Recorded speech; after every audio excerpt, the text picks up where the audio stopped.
I would like to get back to your point that as a professional investor, one should be able to act quickly and decisively.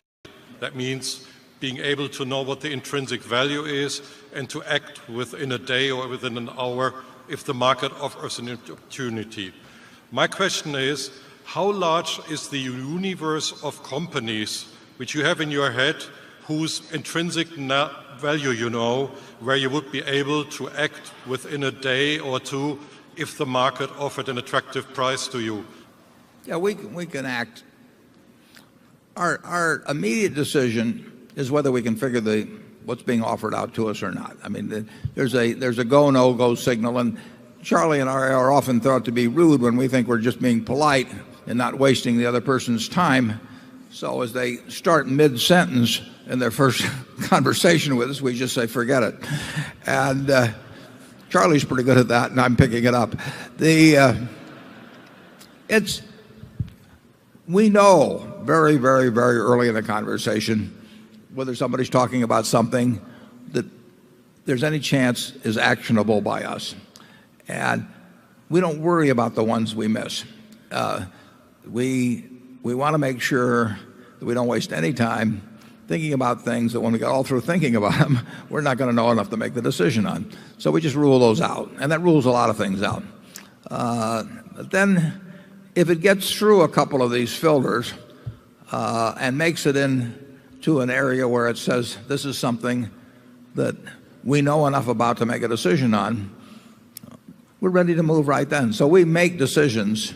We can make a decision in 5 minutes very easily. I mean, it just is not that complicated.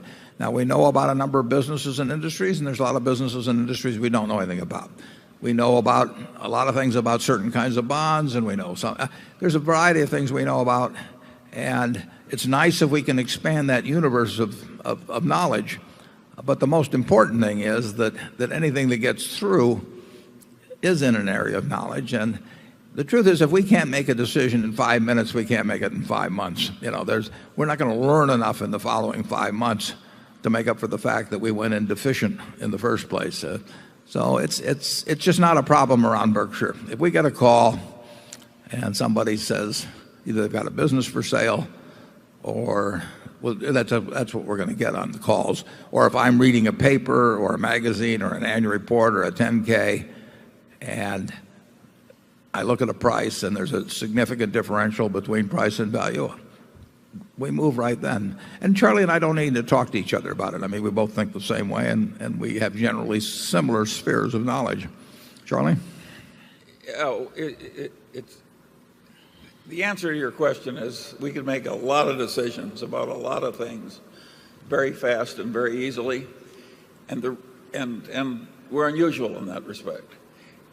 And the reason we're able to do that is there's such an enormous other lot of things that we won't allow ourselves to think about at all.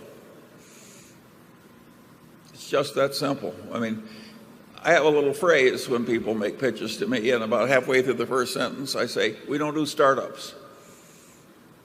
They don't exist. Well, if you blot out startups, there's a whole layer of complexity that goes out of your life. And we've got other little blotter out systems. And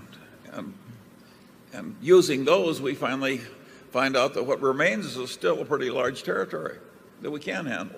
You think that's fair, Warren? Yeah. And there are an awful lot of giveaways that people in the first sentence or two throw out that, we just know we aren't, it isn't going to work. And